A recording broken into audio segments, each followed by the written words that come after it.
You're listening to Catholic Chicago. Ahead, the Archdiocese of Chicago brings you programs about the people, events, and issues that touch our lives. Thanks for letting us be part of your morning. Now again, Catholic Chicago.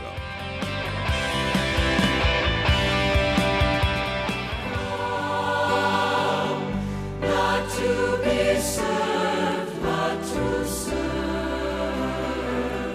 to give my life, if you wish, to be the first you must seek, to be a servant, to be a servant.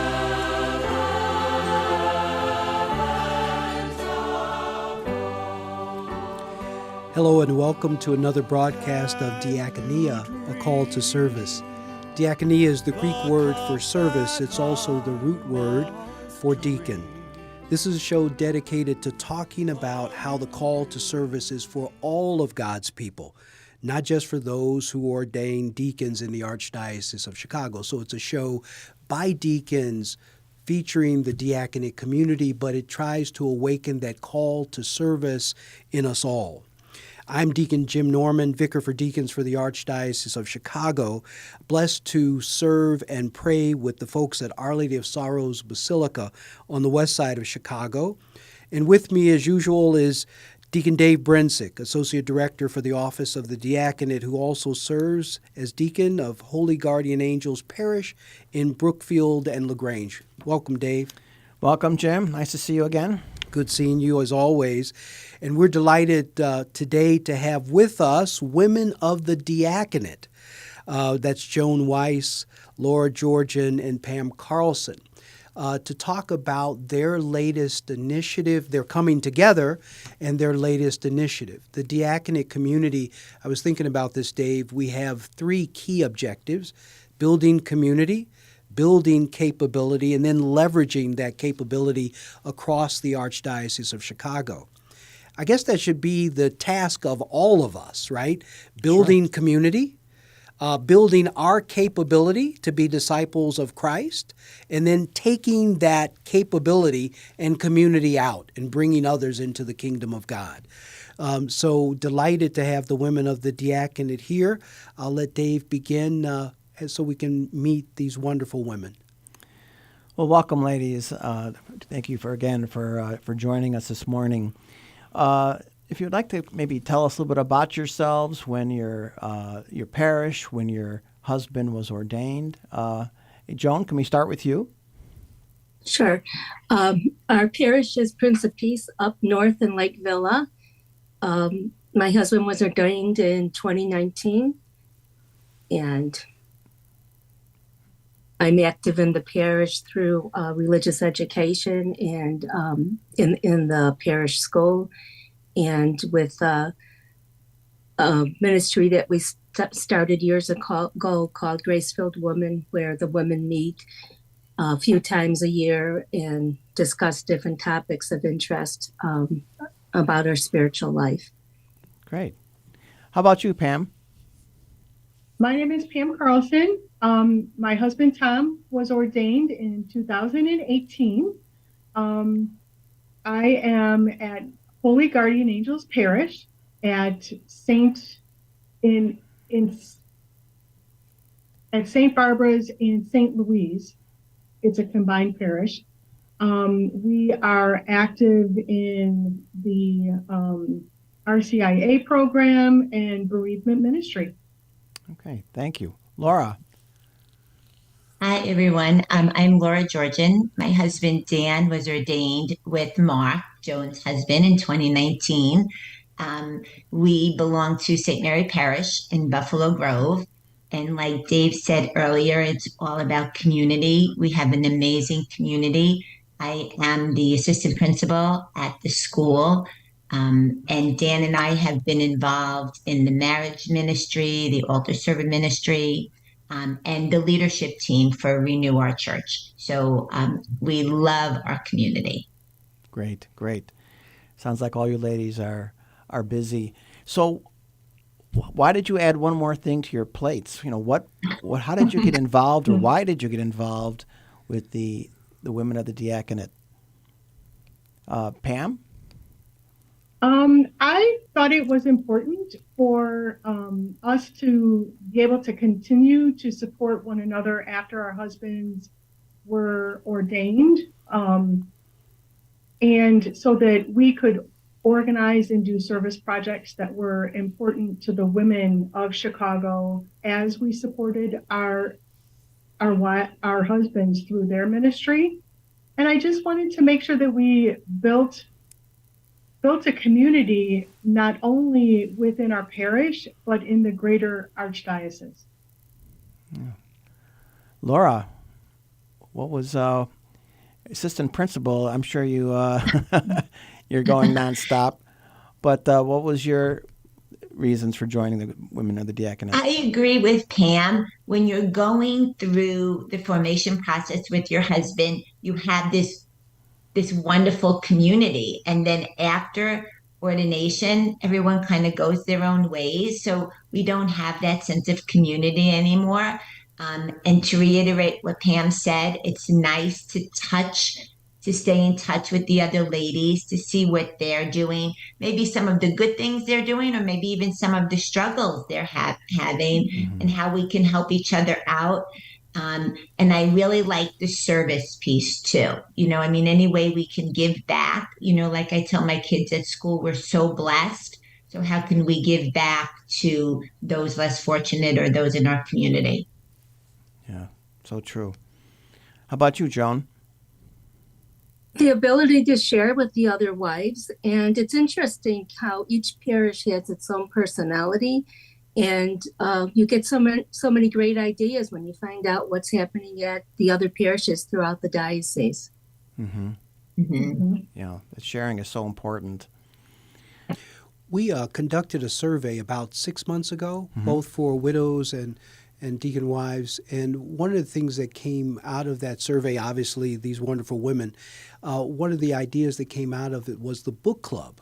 And this was the first initiative that the women of the diaconate chose to take on. I wanted to just have you tell us a little bit more about the book club. And maybe, Laura, if we could start with you, tell us about this book club that you started. Okay, that was one of the things that was interest most of us. And the book we're reading is Having a Mary Heart in a Martha World. So as ladies, we can relate to both Mary and Martha at different times in our lives. It's an amazing book to read, and they have some great, insightful questions to think about, make us ponder, and just have discussions, with other women, okay, I might be a Martha, but I want to be a Mary, and I'm struggling with this. And how are the other ladies struggling? And how can we help each other, find that other part in our lives? It's been a dynamic group, and the stories that have shared, and people have been open and honest, and we've only had 3 weeks so far, and it's been really fruitful. And Joan, if you could tell us how do you meet? How often do you meet? How many women are participating when you meet each week? Well, we've been meeting on Zoom, which is fantastic when you think of the size of the archdiocese. So we can all be together in whatever room you want to be in. But so it's available to anybody. And we meet at 6:30 on Tuesday evenings, and we'll be running through August 29th. There's 12 chapters in the book, so we'll have 12 meetings. Okay. How many women have participated on average going through the last 3 weeks? The very first week I counted 23 faces. And last week, I think we were a little bit down, more like 14 or 15. And with the summer and vacations, everybody seems like they're missing a week here or there. But the way the chapters run, if you miss a week, you catch up because we're discussing one chapter at a time. So you can miss a week and not feel like you've lost the story. Mhm. Wonderful, wonderful. And is the discussion facilitated in some way? Yes. Pam, if you could tell us. Oh, yeah. Uh, Laura made up a beautiful sheet that we all signed up for different weeks. So each week a different wife leads the discussion, and there's some wonderful discussion questions in the back of the book. So it's a task that anybody can take on and feel comfortable with. If I remember of the diaconate community, a woman in the diaconate community, is it too late for me to join? No, of course, everyone's welcome at any time. Okay. So it's easy enough to catch up if they haven't started yet. Is that correct? Yes. Okay. And how do I find the book, or is that provided by the women of the diaconate? You can catch that book. You can order it from Amazon, or I'm sure some of the religious bookstores in the area carry it. And the Zoom link is on the letter, the weekly letter from the Diaconate. Okay. We're gonna And feel free to join us also, even if you didn't read that particular chapter. If you feel the call to just listen in, there was one lady who contacted me who didn't read one of the chapters, but she just felt in her life that she needed to participate. So just listen in, and you might find that you have something to contribute. And even if you don't, maybe you just needed to be present and listen. Mm-hmm. What are some of the topics that have been covered so far in the book, Laura? So each chapter typically starts with a Bible verse. And then from that Bible verse, the author unfolds it and talks about the perspective from Mary's point of view and from Martha's point of view, which is good because each of us at different times are going to relate to either Mary or Martha. And they give us different stories. And the last one was really, let me see if I can, we talked about worry, and what we worry about. And a good takeaway was they told us 40% are things that will never happen, 30% are things about the past, which can't be changed, 12% are about criticism by others, mostly untrue, 10% is about our health, which gets worse with stress, and only 8% of what we worry about are real problems that can be solved. So lessons to be learned. We tend as women to worry a lot, and that was a big discussion last week. Why do we worry? What does worry do to our physical, spiritual? What does it do to our well-being? How can we avoid worry? What do we do when we find ourselves in those situations? And that week was really good. I mean, a lot of the ladies felt comfortable enough to share some really personal stories with us. And I think we were able to share some suggestions or maybe words of wisdom to help us each maybe not become such worriers. We'll come So, back. We'll come back right after the break, and we'll take on more of the topics that you've covered over the last 3 weeks. Thank you. Baptized like I have been baptized. Are you able? Are you able? For I have come not to be served, but to serve, to give my life, if you wish to be. Caring adults make all the difference in the lives of adolescents. Catholic Charities understands this, and our mentorship programs provide a free opportunity for young adults to spend time with volunteers who genuinely care about them.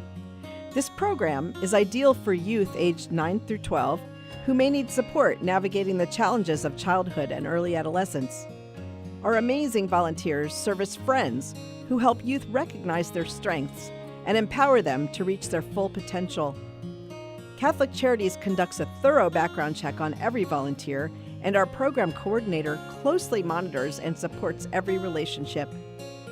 Mentoring is a fun after-school program that can help young adults build confidence and enjoy fun activities with their peers, too. To learn more, visit CatholicCharities.net or call 312-655-7970 in Cook County and 847-782-4224 in Lake County. We're connecting youth with great role models. Join us today.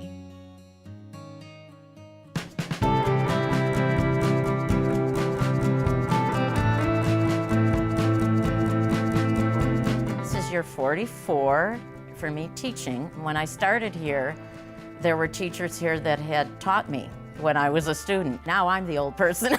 Right now, I teach junior high math. I love when kids find what I'm teaching to be fun and they get it. I see that light bulb go off and it's a thrill. People are always amazed. What? You're here for 44 years? It's hard for me to believe, frankly. I love what I do. Every summer I think, oh, I miss the classroom. Even on the weekends, I think I can't wait to get back on Monday and teach those quadratic equations. Shape the next generation of leaders. Teach. Apply today at archchicago.org/schooljobs. Do you have an old bicycle that's not being used? Consider donating it to Catholic Charities Veterans Bike Project of Lake County. Skilled volunteers are refurbishing bicycles to make them safe and ready to be used by veterans to get to and from their new places of work. We also gratefully accept financial contributions that are used to purchase bike helmets and other safety accessories. Our veterans have faithfully served the United States, and now it is our privilege to serve them. For more information on the Veterans Bike Project of Lake County, call 847-782-4219. That's 847-782-4219.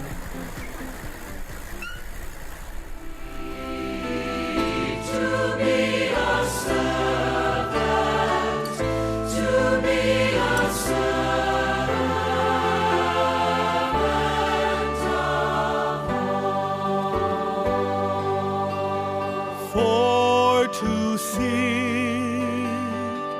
at my right hand.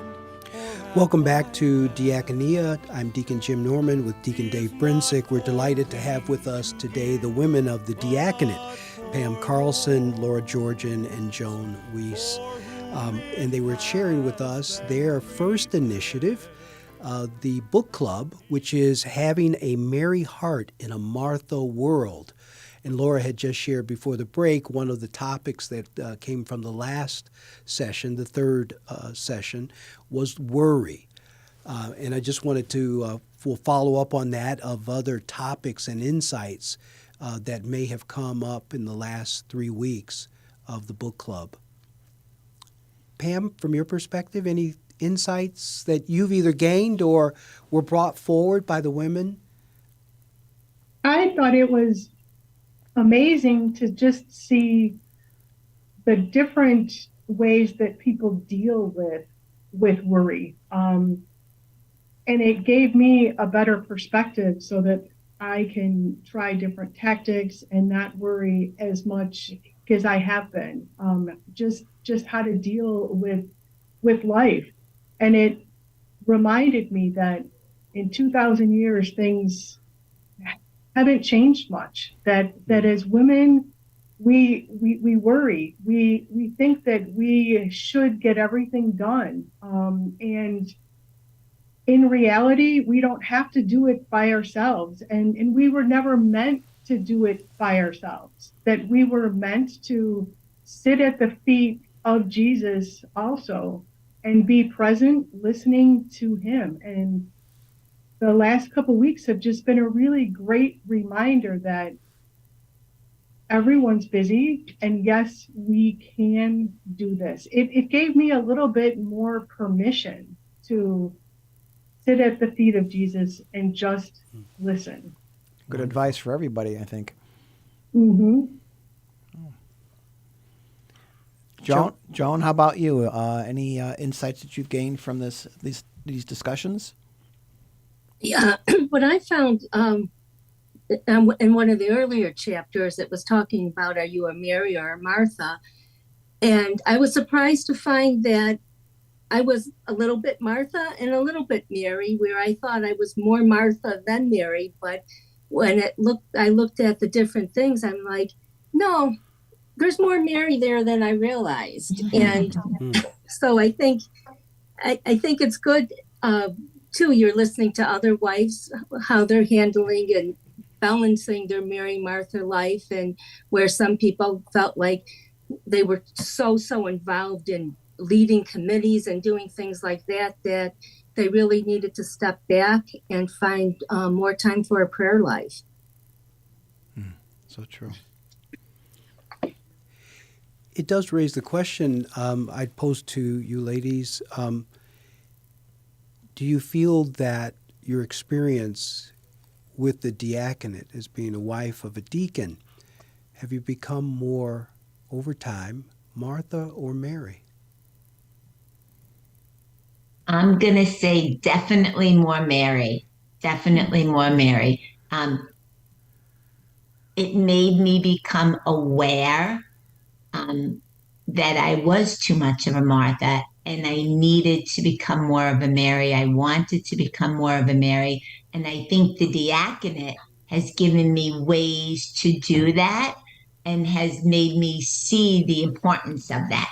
So I am grateful for the diaconate for offering that opportunity for me to come to that realization. So, I mean, I'm very blessed that I have noticed this, and I am trying my hardest to become more like a Mary. How about you, Pam? I agree with Laura 100%. Is the diaconate has definitely made me more of a Mary, and the book club has actually made me realize that it's okay to be a Martha also, that sometimes I need to be Martha. And for me to find the balance of what works for me between Martha and Mary. And Joan, how about you? Yep, I agree with both these lovely ladies. Before the diaconate, I was very much involved in the parish, doing a lot of Martha and Mary things, but more Martha. And just the diaconate, learning the liturgy of the hours for one, spending more time in adoration. So the opportunities for a prayer life just increased because wanting to support my husband brought me to more prayers, more time in church. So it's been good. For any of our listeners, you talked about, Laura, you initially talked about ways to move from one to the other. So, and I'll invite all of you to share ways to move from Martha to Mary, or at times from Mary to Martha. What are some strategies that maybe each of you have employed at different times? Maybe just the realization that you are more to one side than the other. Maybe just to realize, okay, lately this is where I've been, and maybe I've had to be there, but it's time to take a deep breath and maybe move in the other direction. And God calls us at different times in our lives to be one or the other, but just to be aware. I think once you are aware, that's 95% of it, because then you're aware of where you are and now you know what you need to do. Now it's time for me maybe to step up and do some more service, or maybe it's time for me to slow down and be with Christ. So I think that awareness is something that's really helpful. You know, that just shapes your actions and your behavior as you're being that awareness. Yes. Joan, is there anything you'd add? One of the things that the book suggested was setting a timer and showing when to take a break from that, Martha, and just take a break and have quiet time, you know. So maybe just time to take a deep breath, close your eyes, maybe pray, but just the peacefulness. And I think we feel like we're not allowed to do that, that we have to work.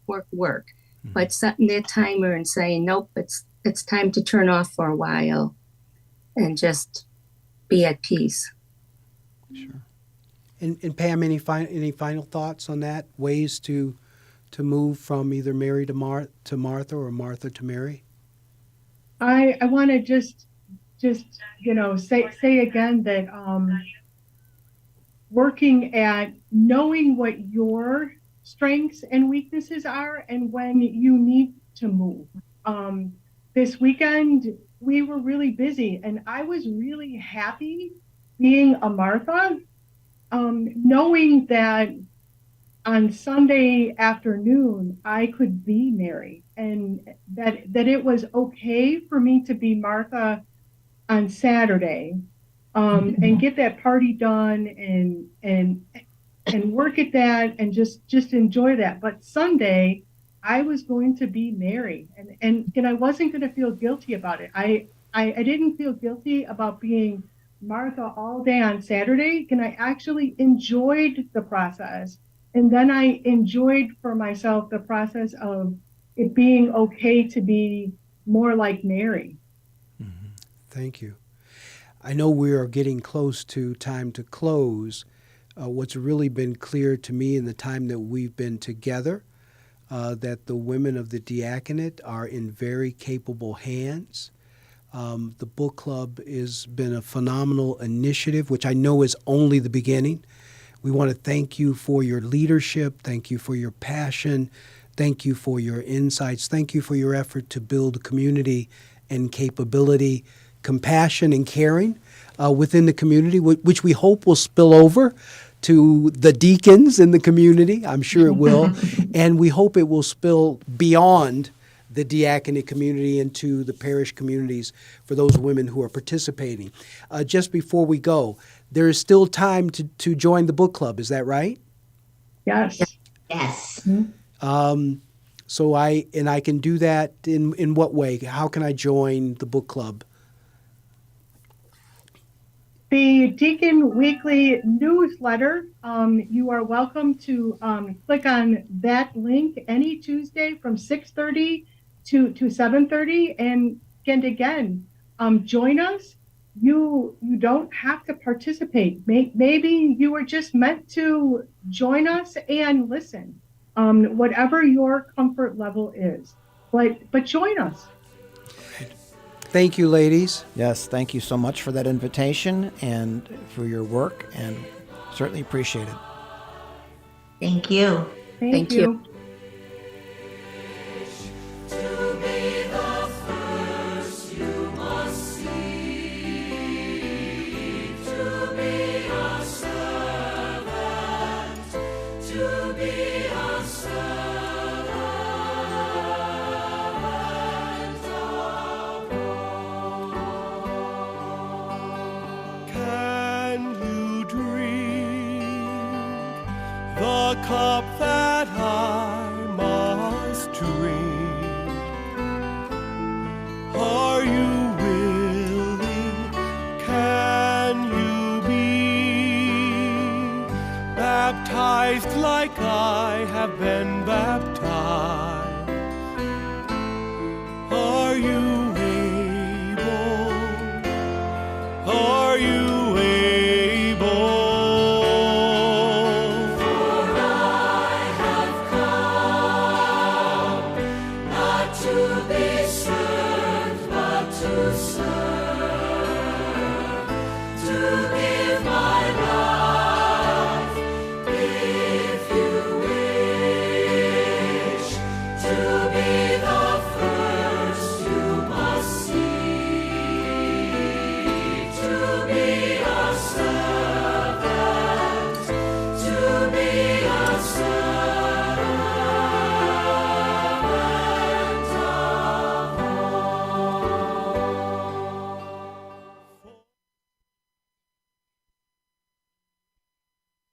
people there?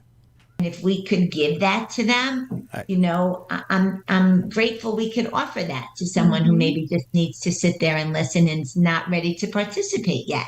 Right. That's okay. And everyone has their own comfort level. Yeah. So I Correct.